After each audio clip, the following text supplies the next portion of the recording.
A firestorm erupts online after a sitting United States congressman posts a remark that critics are calling openly Islamophobic and incendiary. Florida Republican Congressman Randy Fine, an ally of Donald Trump, ignited national outrage after writing on X, "If they force us to choose, the choice between dogs and Muslims is not a difficult one." The statement was posted in response to comments by Palestinian activist Nerdeen Kiswani, who had earlier written about dogs as pets in New York City, claiming they were not Islamic and describing them as unclean indoors. Kiswani's original post suggested dogs have a place in society, but just not as indoor pets, triggering heated debate across social media platforms. Fine responded by claiming Kiswani was a leader within a mainstream Muslim group and used her comments to frame a broader attack. His words spread rapidly, drawing both applause from supporters and fierce condemnation from critics.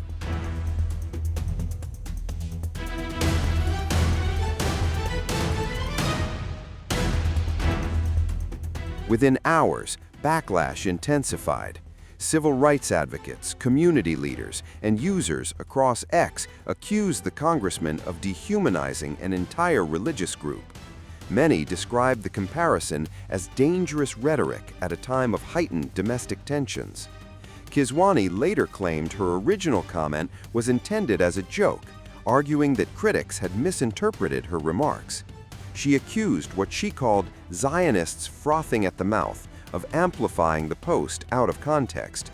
She added that her frustration was directed not at dog ownership itself, but at what she described as poor sanitation in New York City streets. In subsequent posts, she escalated her criticism, calling Fine's statement genocidal and accusing him of fueling Islamophobia.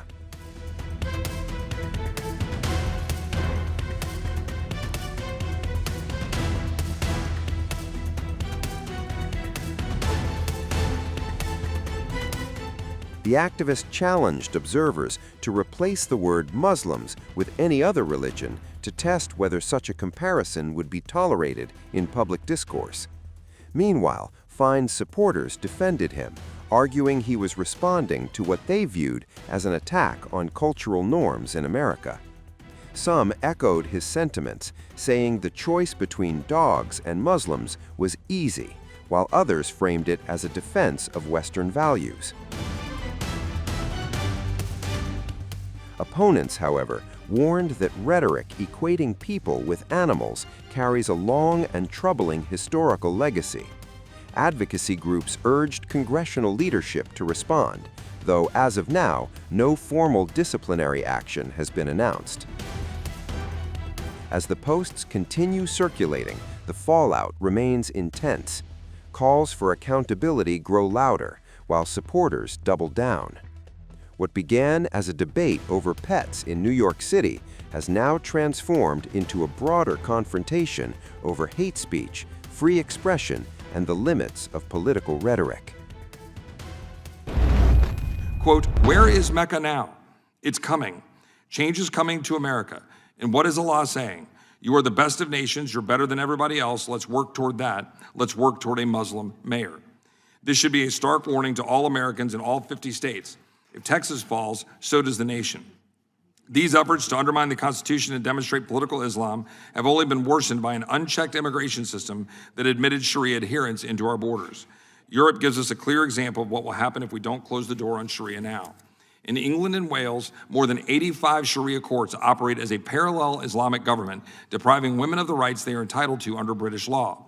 This year, the United Arab Emirates announced that it will end all support for Emirati students studying in the UK because of fears that students will be exposed to and join the Muslim Brotherhood, where the UAE has declared a terrorist organization, but the UK has not. As recent as last March, supporters of Sharia and other Islamists have signaled their desire to advance jihad to other nations. The Qatar-based International Union of Muslim Scholars, a global network of Muslim scholars, called for, quote, armed jihad against our friend and ally Israel. You might think the Sharia crisis is only in foreign countries or has not yet arrived in the United States, but it is here. Now is the time to protect every American's right to freely practice their own faith and defend the supremacy of other shared political system. Now is the time to take decisive action, as our founders did when confronted with the same issues today.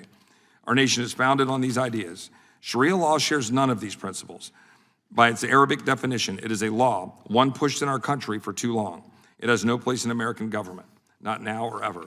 With that, I will now recognize the ranking member, Ms. Scanlon, for her opening statement.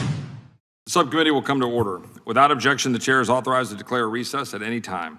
We welcome everyone to today's hearing on Sharia law in America. I will now recognize myself for an opening statement. There's a movement afoot across the United States that seeks to overthrow our legal system and the Constitution to replace it with a foreign legal system that upends our American way of life. It seeks to replace these foundational elements of our constitutional order with Islamic law, known as Sharia. The principles of Sharia are at odds with the Constitution and the laws of the United States. As Sharia fails to include due process, treats non-Muslims as second-class citizens, and prescribes barbaric punishments. All the while, polygamy, misguided corporal punishment for perceived violations of Islam, and acts of violence and terrorism on behalf of Sharia are permitted by its adherents. Sharia encourages violence, silences dissent, rejects religious freedom, and subjugates women and children. Let's be clear.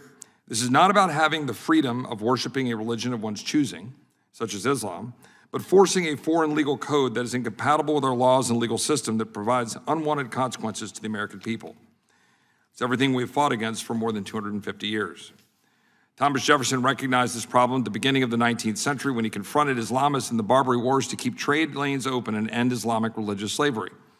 When envoys and future presidents, John Adams and Thomas Jefferson, inquired by what right the Islamic Barbary states preyed upon American shipping, enslaving both crews and passengers, America's two foremost envoys were told by Tripoli's ambassador, quote, "It was written in the Quran that all nations who should, quote, not have acknowledged their authority were sinners, that it was their right and duty to make war upon whoever they could find, and to make slaves of all they could take as prisoners, and that every Muslim who should be slain in battle was sure to go to paradise," end quote. While the rest is history, with American Marines victorious on the shores of Tripoli as their anthem rings, the American people, this Congress, must recognize the same issue our founders identified and defeated over 200 years ago. Islamists are forcing their legal code onto non-believers by violence or the threat of it by any means necessary. The same problem of radical Islam enforcing Sharia has reared its head in the 21st century, this time using different tactics to advance it across the United States. Some of you might think of Sharia as a 2010s buzzword. That is wrong. Over the last few years, efforts to impose Sharia on American communities have taken off, and nowhere more than in my home state of Texas. In 2024, members of a Plano mosque sought to create their own 402-acre Islamic enclave governed by Sharia within the state of Texas. It was called the East Plano Islamic Center, or EPIC, and thankfully, after advocacy by many in Texas, the Texas state government has currently stymied it from advancing. EPIC's leader, Yasser Qadi, is a prominent imam with a long history of involving himself in Islamist causes, openly expressing hatred for Jews and support for Holocaust denial ideas. Despite claims Qadi renounced his earlier extremism and anti-Semitism, in October 2016, Qadi offered a defense of the Taliban. And following the October 7th attacks by the terrorist group Hamas, in which over 1,200 Israelis were murdered, Qadi declared he had, quote, the luxury of bluntly saying, "I am not going to condemn the fight of an oppressed people," end quote. However, EPIC is only one example of Sharia taking root in Texas. Shadow Islamic courts have also proliferated. One Dallas tribunal, for example, purports to make final judgments on legal disputes according to Islamic jurisprudence, placing Sharia law above binding state and federal law. Both EPIC cities and Islamic tribunals are repugnant to the spirit of the Constitution, which guarantees religious freedom and confirms that federal law is supreme. We see further evidence of a Sharia movement with imams making concerning claims.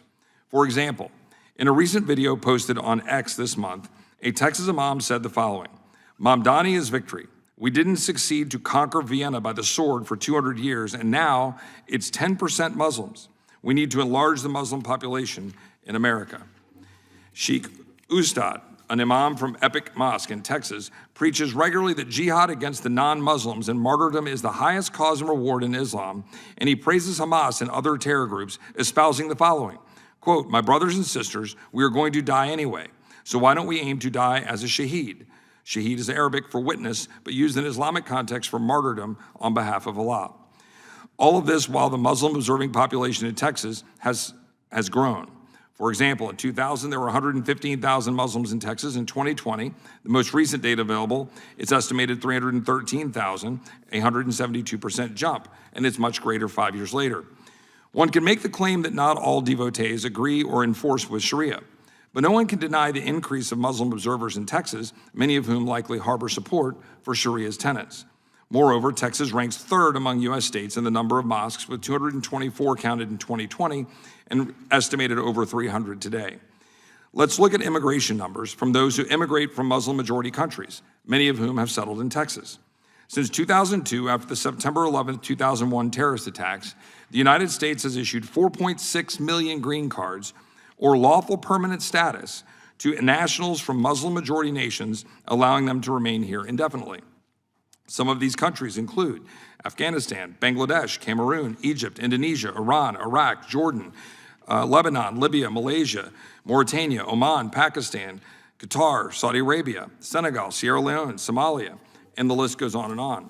But put another way, there's been a 48% increase in green cards to these countries from 2002 to 2023 after 9/11. We must take a sobering look at our immigration policy to ensure we do not admit those who refuse to assimilate and try to establish their own legal code in contravention of our laws. All this is particularly true when one looks at Muslims in the United States' view of Sharia and in what capacity it should exist in our country. To give a nationwide perspective, a September 2024 survey discovered the following about United States Muslims. 50% favored Sharia blasphemy law, making it illegal to show a picture or cartoon of Muhammad. 46% were in favor of to form a Muslim political party. 39% supported broad application of Sharia in the United States. 33% wanted Islam declared as our national religion. A previous Pew study found 19% of American Muslims believed suicide bombing on behalf of Islam should be justified. These results should be troubling to every American. Additionally, Islamists and groups who adhere to Sharia have tried to influence Texas' state education system to drill Sharia into young minds. The Middle East nation Qatar has been reported as Hamas's most important financial backer and foreign ally. Qatar has provided $1.8 billion to the terrorist group Hamas since 2012. During his first term in the White House, President Trump fired off a series of posts that cast Qatar as facilitating, quote, radical ideology. That same year, former United States officials raised concerns about Qatari support for terrorism. I don't know instances in which Qatar aggressively goes after terrorist finance networks of Hamas, Taliban, or al-Qaeda, former Defense Secretary Robert Gates stated. Taken together, the U.S. arm of the Doha-based and Qatari state-supported Qatari Foundation, known as Qatar Foundation International, claims its goal is to promote and provide support for certifying, quote, teachers of Arabic in primary and or secondary K-12 public state-funded schools. In Texas, QFI has directly funded Arabic language and culture programs in several districts, raising questions about the content and implications of such foreign-backed curricula in public education. Here are examples. At the Menara Academy, a public charter school in Irving, Texas, QFI-supported activities have included classroom materials featuring maps of the Arab world that exclude Israel entirely, replacing it with Palestine. Austin Independent School District received a $100,000 grant from QFI to launch a new Arabic language and culture program funding teacher salaries and curriculum development and instructional materials similar to what I just described. In 2015, Houston Independent School District obtained an $85,000 grant to perpetuate those curricula. Texas A&M University has received over $197 million through the Qatar National Research Fund for research contracts, additional undisclosed funds estimated over $100 million routed through the Texas Engineering Experiment Station. In fact, it was just last year that A&M shuttered its Qatar campus, which was being funded by the Qatar Foundation after it faced significant concerns over foreign influence, national security risks, and geopolitical ties. This subversion should shock every American's conscience. To better illustrate how pervasive this movement of radical Islam and Sharia is in Texas, according to data compiled by the Middle East Forum, of the 8,000 plus Islamic nonprofit organizations in the United States, almost 650 or 10% are based in Texas. One of the major Islamic networks that operate in Texas is the Cubits, which is tied to various Muslim Brotherhood branches and Hamas. How about the Council on American Islamic Relations influence in Texas, an Islamist organization that actively associates with other Islamists and Sharia-supporting groups like Hamas and the Muslim Brotherhood? 3 months ago, Governor Abbott designated CAIR as a foreign terrorist and transnational criminal organization, and for good reason. CARE is listed as an indicted co-conspirator in the 2007 Holy Land Foundation case, the largest terror financing prosecution in United States history, a case centered in Richardson, Texas. Additionally, Nabil Sadoun, a former Dallas resident and CARE board member, was deported to Jordan in 2010 and denied re-entry after the U.S. government alleged he had lied on naturalization documents when he denied membership with Hamas and the Muslim Brotherhood. These examples underscore CARE's network of spreading Sharia across Texas and the rest of the country. I'll end with one more example in Texas. In September, video footage surfaced of an imam in Houston going to convenience stores in Houston, threatening to occupy if the presumed Muslim store owners did not stop selling haram products, alcohol, pork, lottery tickets, and other prohibited items under Sharia. While some may attribute this as a non-issue or benign, can any of my colleagues point to individuals of other faiths whose tenets demand this type of force? Not opinion, but force of subservience to it. The overtaking by Sharia isn't limited to Texas, it's the entire West. An Islamic cleric from New Jersey said of Muslims overtaking the electoral system, mayors, school boards, and local communities, quote, "Where is Mecca now? It's coming. Change is coming to America. And what is Allah saying? You are the best of nations, you're better than everybody else, let's work toward that. Let's work toward a Muslim mayor." This should be a stark warning to all Americans in all 50 states. If Texas falls, so does the nation. These efforts to undermine the Constitution and demonstrate political Islam have only been worsened by an unchecked immigration system that admitted Sharia adherence into our borders. Europe gives us a clear example of what will happen if we don't close the door on Sharia now. In England and Wales, more than 85 Sharia courts operate as a parallel Islamic government, depriving women of the rights they are entitled to under British law. This year, the United Arab Emirates announced that it will end all support for Emirati students studying in the UK because of fears that students will be exposed to and join the Muslim Brotherhood, where the UAE has declared a terrorist organization, but the UK has not. As recent as last March, supporters of Sharia and other Islamists have signaled their desire to advance jihad to other nations. The Qatar-based International Union of Muslim Scholars, a global network of Muslim scholars, called for, quote, armed jihad against our friend and ally Israel. You might think the Sharia crisis is only in foreign countries or has not yet arrived in the United States, but it is here. Now is the time to protect every American's right to freely practice their own faith and defend the supremacy of other shared political system. Now is the time to take decisive action, as our founders did when confronted with the same issues today. Our nation is founded on these ideas. Sharia law shares none of these principles.